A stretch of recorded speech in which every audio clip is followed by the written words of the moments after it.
कहते हैं दिल्ली दिल बरों की है, दिल जलों की है। कहते तो ये भी हैं कि दिल्ली दिल फरेबों की भी है। और लकी यानी कि लक्ष्मण लाल अग्रवाल में ये सारे गुण मौजूद थे। लोग उसकी शक्ल को देखकर ही कह देते थे, अबे दिल्ली से हो क्या। लकी वैसे दिखने में स्मार्ट और अट्रैक्टिव था, पर जेब से खस्ता हालत होने की वजह से रहता बेहद सिंपल तरीके से था। शर्ट का रंग उड़ा हुआ और पैंट से पैबंद जुड़ा हुआ। कहने को तो उसकी उम्र के लड़के दिल्ली की सड़कों पर रात को मोटर बाइक दौड़ाते थे, लेकिन लकी उर्फ लक्ष्मण लाल अग्रवाल सिर्फ कमरे से कॉलेज में पढ़ाई और गर्लफ्रेंड डिंपल के साथ थोड़ा वक्त बिताना, फिर कॉलेज से दुकान, दुकान से जब होम डिलीवरी आए तो वहां, और फिर घर चला जाता था। हाँ, कभी कभी जब वो किसी लड़के को खाली सड़क पर मोटर बाइक दंदनाते हुए देखता तो कहता, एक दिन अपना टाइम भी आएगा जब मैं चश्मा लगाकर बैठूंगा और पीछे डिंपल को बैठाऊंगा। देखना, जब वो मेरी कमर में अपना हाथ कसेगी और मैं तेजी से मोटरसाइकिल को इंडिया गेट के आसपास दौड़ाऊंगा, तो सारे दिल्ली का दिल हम दोनों को देखकर जलेगा। दुकान में रखा हुआ बर्नॉल भी काम नहीं आएगा। लकी ने कहा और अपने हाथ में बर्नॉल की क्रीम को दबा दिया। जैसे ही उसने क्रीम को दबाया, उसका क्रीम बाहर आ गई। अबे गधे, क्या कर रहा है? वो कोई स्पंज की गेंद है क्या जो उसे दबा रहा है? दुकान के मालिक ने उससे फटकारते हुए कहा और उसके सर पर एक चपत लगा दी।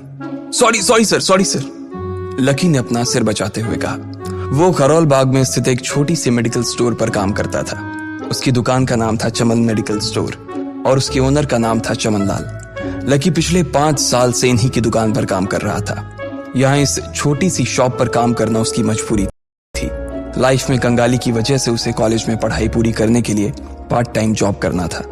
उसने कई अच्छी जगह अच्छी तनख्वाह की नौकरी ढूंढी, पर नहीं मिली और वो इस मेडिकल स्टोर पर ही अटक गया। गधे, अब इसके पैसे क्या तेरा बाप भरेगा? कटेगा।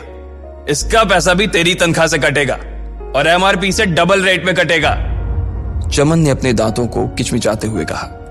गुस्से की वजह से उसकी नाक फूल गई थी और लकी की सांसें। उसने घबराते हुए ओनर से पूछा, एमआरपी से डबल क्यों सर जी? ताकि अगली बार से ऐसी कोई हरकत करने से पहले तू डबल बार सोचे। चमन ने कहा और उसके हाथ से ट्यूब छीन ली। उसका जी तो चाह रहा था कि वो लकी की खोपड़ी पर एक और बार अपना हाथ साफ कर ले, लेकिन उससे पहले ही दुकान का फोन बजने लगा। फोन की घंटी बजते ही लकी को वहां से निकलने का मौका मिल गया और वो भागते हुए फोन उठाने के लिए चला गया। हेलो जी, करोल बाग के बेस्ट मेडिकल चमन मेडिकल स्टोर से बोल रहा हूं, बताइए क्या काम था? ये लकी की पेटेंट लाइन थी। चाहे कहीं से भी फोन आए, लेकिन उसे फोन पर बस यही बोलना था। जैसे ही इधर लकी ने अपनी बात कही, उधर से जवाब आया, मैं ब्लूमिंग नाइट होटल के कमरा नंबर 303 से बात कर रहा हूँ। एक छोटा सा ऑर्डर है, नोट करो और जल्दी से होटल पर डिलीवर करवा दो। वो एक लड़के की आवाज थी। उसकी आवाज में काफी भारीपन और एक अजीब सी जल्दबाजी थी। जैसे ही लकी ने वो आवाज सुनी, पता नहीं क्यों उसे वो आवाज जानी पहचानी सी लगी। जी सर, बताइए आपका क्या ऑर्डर है? हाँ तो लिखो, हार्ट प्ले के 2 पैकेट और 1 पैकेट टिश्यू। लकी, जो कि अपना पेन लेकर खड़ा था, हार्ट प्ले का नाम सुनते ही झिझक गया। असल में हार्ट प्ले नाम का एक कंडोम आता था और इसलिए उसका नाम सुनते ही लकी शर्मा गया था। इतने साल से भी मेडिकल की स्टोर पर काम करने के बाद उसे इन चीजों का नाम सुनने में शर्म आती थी। हेलो भाई, लिखा कि नहीं लिखा? उस आदमी ने फिर से लकी से पूछा। जी सर, लिख लिया सर, लिख लिया। लकी ने खिसियाकर हंसते हुए कहा। लिख लिया तो फिर लेकर निकल, उस लड़के ने कहा। उसकी आवाज सुनकर ना जाने ऐसा क्यों लग रहा था कि वो बहुत बड़ा आदमी था।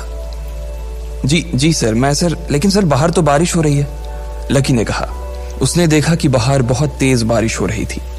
उनकी दुकान के सामने पानी भर गया था और तेज हवाओं की वजह से चमन मेडिकल स्टोर का बोर्ड भी गिर गया था।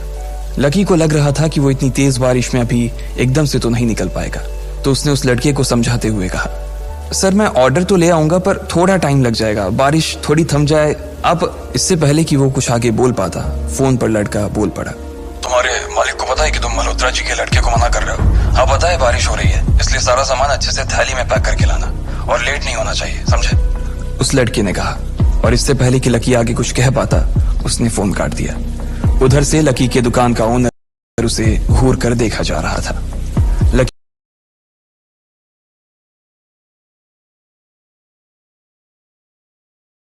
लकी के हाथ में पेन और पेपर देखकर ही वो समझ गया था कि उसके पास कोई ऑर्डर आया था।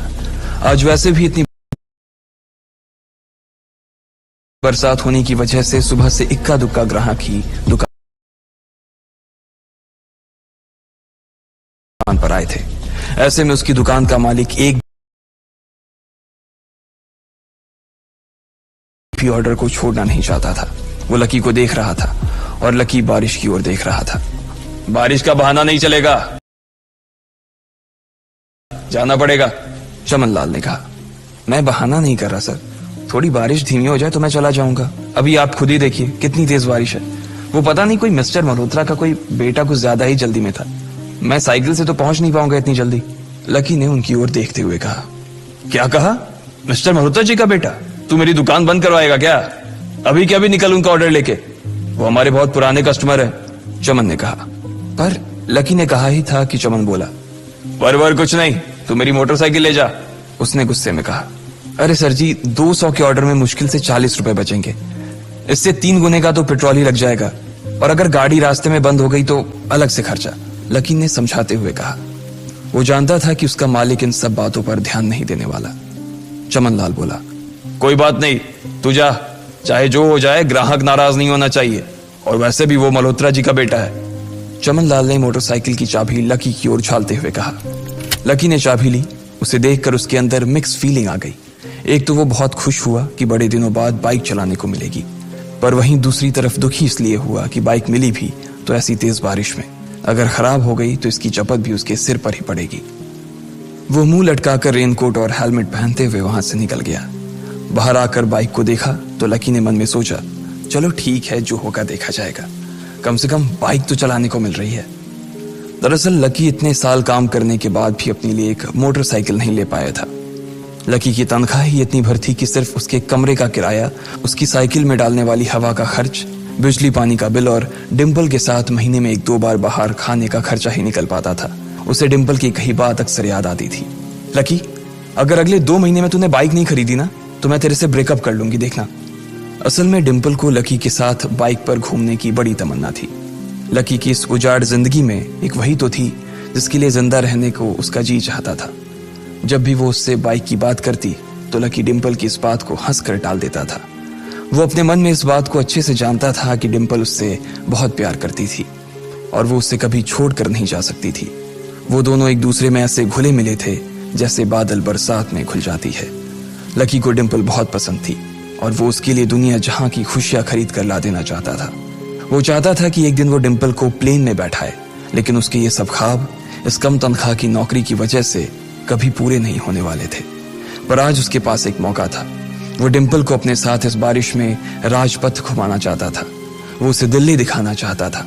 चमनलाल को देने के लिए उसने पहले से ही बहाना सोच रखा था। बस जल्दी से वो ये डिलीवरी देकर सीधे डिम्पल के पास ही जाने वाला था।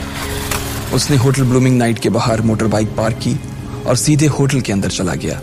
लकी ने रिसेप्शन पर पहुंचकर नमस्ते करते हुए रिसेप्शनिस्ट को बोला, जी मैं चमन मेडिकल स्टोर से आया हूं, रूम नंबर 303 का ऑर्डर था सर। रिसेप्शन पर खड़ा आदमी उसके हाथ में काली थैली को देखकर समझ गया था कि उसमें क्या था और वो मंद ही मंद मुस्कुराते हुए बोला, 3rd फ्लोर पर है, लिफ्ट से चले जाओ, रेनकोट यहीं उतार देना। जैसा उस आदमी ने कहा लकी ने ठीक वैसा ही किया और लिफ्ट में चढ़ने के कुछ ही देर बाद वो 3रे माले पर पहुंच गया था। वो रूम नंबर 303 के बाहर पहुंचा और उसने डोरबेल बजाई। जैसे ही दरवाजा खुला लकी ने थैली आगे बढ़ाते हुए कहा, नमस्ते, मैं चमन मेडिकल स्टोर से लकी, ये आपका। इससे पहले कि लकी आगे कुछ कह पाता उसकी आंखें फटी की फटी रह गई थी। उसने अपने सामने जो देखा उसके बाद उसे ऐसा लगा कि बंद छत के नीचे भी उसके ऊपर आसमान से आकर एक जोरदार बिजली गिर गई थी। उसके सामने एक लड़की खड़ी थी। वो लड़की और कोई नहीं बल्कि उसकी गर्लफ्रेंड डिम्पल ही थी। उसने एक पर्पल कलर का नाइट गाउन पहन रखा था। उसके काले घने बाल गीले थे और उसने उन्हें अपने कंधे पर फैला रखा था। उसकी खुशबू से ही ये चीज साफ पता चल रही थी कि वो अभी अभी नहा कर आई थी। डिम्पल, तुम यहाँ क्या कर रही हो? लकी को अपनी आंखों पर विश्वास ही नहीं हो रहा था।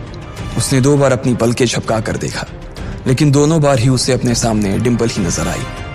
तुम यहाँ क्या मेरा पीछा करते हुए आए हो लकी? डिम्पल ने उल्टा उसी के ऊपर पलटवार करते हुए कहा। लकी को देखकर उसके दिल की धड़कन भी तेज हो गई थी। उसे उम्मीद नहीं थी कि लकी यहाँ आ जाएगा। उसने ना तो सुबह से उसे फोन किया था और ना ही उसके मैसेज का कोई जवाब दिया था। वो अपने मन में सोचकर बैठी थी कि वो अगले दिन खुद ही उससे मिलकर बोल देगी कि उसकी तबीयत खराब थी। डिंपल बेबी क्या हो गया, किससे बात कर रही हो? अचानक से एक गबरू जवान सा लड़का दरवाजे के पास आकर खड़ा हो गया था। उसने बनियान पहन रखी थी। लकी उसे पहचान गया था। साले राहुल के बच्चे, तेरी हिम्मत कैसे हुई मेरी डिंपल को हाथ लगाने की? लकी ने जैसे ही राहुल को देखा, उसके तन बदन में मानो आग सी लग गई थी। वो उसे इस वक्त इतना बुरा मारना चाहता था, इतना बुरा पीटना चाहता था, जिसकी कोई हद सीमा नहीं थी। लकी जिस कॉलेज में पढ़ता था, राहुल और डिंपल भी उसी में पढ़ते थे, और वो कॉलेज राहुल के फादर का ही था। डिंपल ने राहुल के पिता की एक कंपनी में जॉब पकड़ ली थी और राहुल उस पर बहुत लाइन मारता था। लकी ने 1-2 बार डिंपल को उससे दूर रहने के लिए भी कहा, लेकिन डिंपल ने उसे यह कहकर टाल दिया था कि वो सिर्फ अच्छे दोस्त थे। आज भी इससे पहले कि वो आगे बढ़ता, डिंपल उन दोनों के बीच आ गई। रुक जाओ, डिंपल ने गुस्से में कहा और लकी के सीने पर हाथ रखकर उसे रोक दिया। लकी लंबी सांसें ले रहा था और कुछ ही सांसों के बाद उसका गुस्सा शांत हो गया। अब डिंपल के पास भी छुपाने के लिए कुछ नहीं था, इसलिए उसने लकी से कहा, लकी, आज से तुम्हारा और मेरा ब्रेकअप। ब्रेकअप? लकी के पैरों के नीचे से जमीन खिसक गई थी। उसकी आंखें नम हो गईं। लकी को उसकी बातों पर विश्वास नहीं हो रहा था। उसने डिंपल की ओर देखा और बोला, डिंपल, हम पिछले 1 साल से एक दूसरे के साथ हैं और तुम हो कि मुझसे ब्रेकअप करना चाहती हो? अरे मैं तो तुम्हारे लिए नई बाइक लेने वाला था। चल रहने दे, आज ही याद आई है तुझे बाइक की। अरे तेरे पास मुझे बाहर घुमाने के लिए, खिलाने पिलाने के लिए पैसे तो है नहीं। तू कहां से लेगा बाइक? और अगर ले भी लेगा तो उसमें पेट्रोल कहां से डलवाएगा? तेरी 8,000 रुपए महीने की नौकरी, उसमें होगा ये सब? लोग हंसते हैं मेरे ऊपर जब मैं सरोजनी में तेरे साथ घूमती हूँ। मैं ऐसी लाइफ नहीं जीना चाहती लकी। मैं तेरी तरह गरीब नहीं रहना चाहती। तूने मुझे फंसाया था, उल्लू बनाया था तूने मुझे, इसलिए मैंने राहुल से मैचअप कर लिया है। आज से यही मेरा बॉयफ्रेंड है। डिंपल ने गुस्से में कहा। अच्छा, तो बेबी ये है तुम्हारा वो बेकार सा एक्स बॉयफ्रेंड? राहुल ने पूछा और डिंपल के बगल में आकर खड़ा हो गया। फिर उसने लकी के हाथ से थैली उठाई और उसमें से हार्ड प्ले का पैकेट निकालकर उसे चिढ़ाने के लिए उसे हवा में लहराने लगा। बाप रे, इससे बदकिस्मत इंसान इस दुनिया में और कौन होगा? राहुल ने उसकी टांग खींचते हुए कहा। लकी के पास उसकी बात का कोई जवाब नहीं था। उसने गुस्से से डिंपल की ओर देखा और अपनी हाथों की मुट्ठी भींच ली। फिर वो वहां से निकल गया। अबे पैसे तो ले जा, सब कुछ फ्री में देता जाएगा क्या? राहुल ने जोर से ठहाके लगाते हुए कहा, लेकिन लकी बिना उसकी बात सुनते ही निकल गया। उसके दिमाग में डिंपल के कहे शब्द गूंज रहे थे। उसने कभी सपने में नहीं सोचा था कि डिंपल उसके साथ कुछ ऐसा भी कर सकती थी। जिस इंसान के लिए वो इतना कुछ करना चाह रहा था, उसे उसकी कोई कदर ही नहीं थी। लकी इतना हताश हो गया था कि बुरी तरह से रोने लगा। इस बार वो लिफ्ट से नहीं बल्कि सीढ़ियों से नीचे उतरा और एक एक सीढ़ी उतरने के साथ उसके आंसू आंखों से छलकते जा रहे थे। जब उसकी आवाज सुनकर कुछ लोग अपने कमरे से बाहर आए तो लकी ने तुरंत अपने आंसू पोंछे और तेजी से वहां से भाग गया। उसे जिंदगी में पहली बार प्यार हुआ था और पैसों की कमी की वजह से ना सिर्फ उसका प्यार बल्कि उसकी पूरी जिंदगी बर्बाद हो गई थी। लकी जैसे ही बाहर आया तो उसने देखा कि बाहर अंधेरा हो गया था।